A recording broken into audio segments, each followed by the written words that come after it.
اللہ کے محبوب صلی اللہ علیہ وآلہ وسلم نے فرمایا کہ آنکھیں بھی زنا کرتی ہیں، ہاتھ بھی زنا کرتے ہیں، پاؤں بھی زنا کرتے ہیں، زبان بھی زنا کرتی ہے، اور زنا کے قریب بھی نہ جانا، اور زنا کے قریب بھی نہ جانا، بے شک وہ بے حیائی ہے اور بہت ہی برا رستہ ہے۔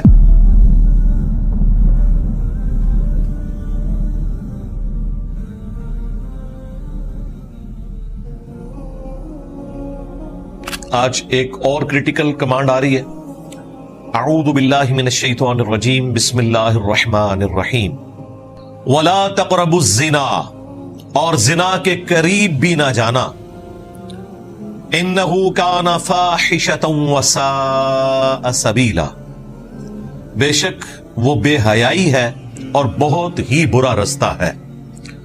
دیکھیں، زنا کا جب ذکر آیا تو یہ نہیں کہا کہ زنا نہ کرنا، بلکہ کہا اس کے قریب بھی نہ جانا، یعنی ہر وہ راستہ جو آپ کو برائی کی طرف لے کر جا سکتا ہے، جو شیطانی راستہ ہے، خطوات الشیطان جسے کہا گیا، ان سے بھی آپ نے بچنا ہے۔ ظاہر ہے اس میں وہ سارے اسباب آئیں گے جو انسان کو برائی کی طرف مائل کرتے ہیں۔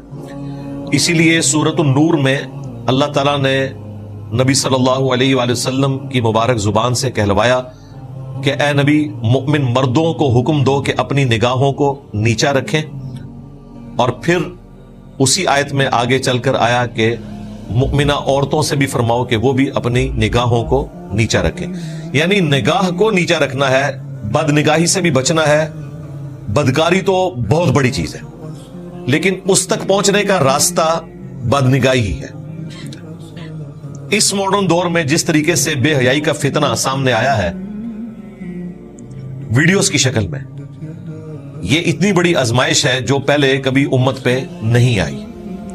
صحابہ کرام، تابعین، تبع تابعین کے زمانے میں اس اعتبار سے برائی کرنے کے اتنے مواقع اویلیبل نہیں تھے جو آج سوشل میڈیا کی وجہ سے، اسمارٹ فونز کی وجہ سے ویڈیو کا فتنہ عام ہوا ہے، ایک عام بندے تک اویلیبل ہے۔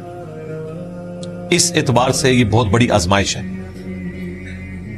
اور اس آزمائش سے بچنے کا طریقہ یہ ہے کہ آپ نے برائی کی طرف نگاہ بھی اٹھا کر نہیں دیکھنا۔ صحیح مسلم میں حدیث ہے، اللہ کے نبی علیہ السلام سے اچانک اٹھ جانے والی نگاہ کے بارے میں پوچھا گیا تو فرمایا کہ مجھے میرے رب نے حکم دیا ہے کہ میں فوراً نگاہ کو ہٹا لوں۔ اسی سے وہ کنسیپٹ آیا کہ پہلی نظر معاف ہے۔ پہلی نظر کا مطلب یہ ہے کہ آپ کو پتہ چل جائے، یہ نہیں ہے کہ پتہ چل گیا اس کے باوجود پہلے آپ نے نظر ڈالنی ہے اور پھر معافی مانگنی ہے، وہ دوسری نظر ہی ہوگی۔ اچانک نظر کا ذکر ہے اس میں، اٹھ جانے والی نظر، اس کے بارے میں حکم یہ ہے کہ میں اس نظر کو ہٹا لوں۔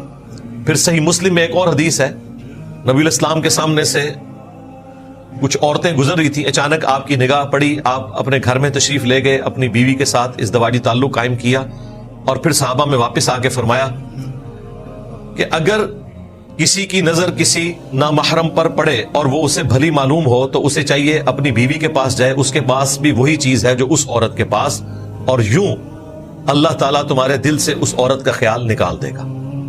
یہ ایک ذریعہ نبی علیہ السلام نے بتایا بے حیائی سے بچنے کا۔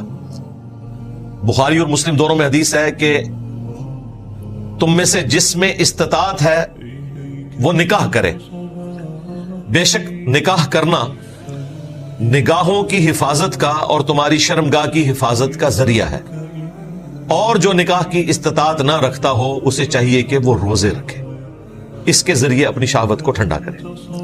یعنی نگاہ کا ذکر ہر جگہ موجود ہے، بیسیکلی یہ وہ راستہ ہے۔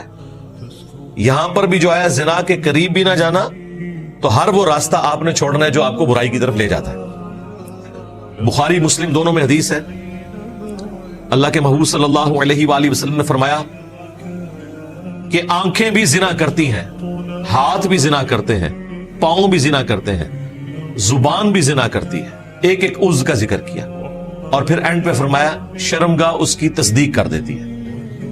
یعنی یہ تمام برائیاں اور ان کا الٹیمیٹ انجام بدکاری، ان ساری چیزوں سے بچنا ہے۔ صرف یہ نہیں ہے کہ ایکسٹریم چیز سے بچنا ہے، اس تک لے جانے والی ہر چیز سے آپ نے بچنا ہے۔ صحیح مسلم میں حدیث ہے کہ جب کوئی شخص بدکاری کرتا ہے تو اس کا ایمان اس میں سے نکل جاتا ہے اور اس کے سر پر مڈلانا شروع کر دیتا ہے. اور جب وہ اس کام سے فارغ ہوتا ہے پھر اس کا ایمان اس میں واپس آتا ہے. لیکن وہ کس حالت میں آتا ہے؟ جب وہ توبہ کرتا ہے, اللہ کی طرف رجوع لاتا ہے. وہ اللہ کا وعدہ ہے سورۃ الفرقان کی آیت نمبر 68, 69 اور 70.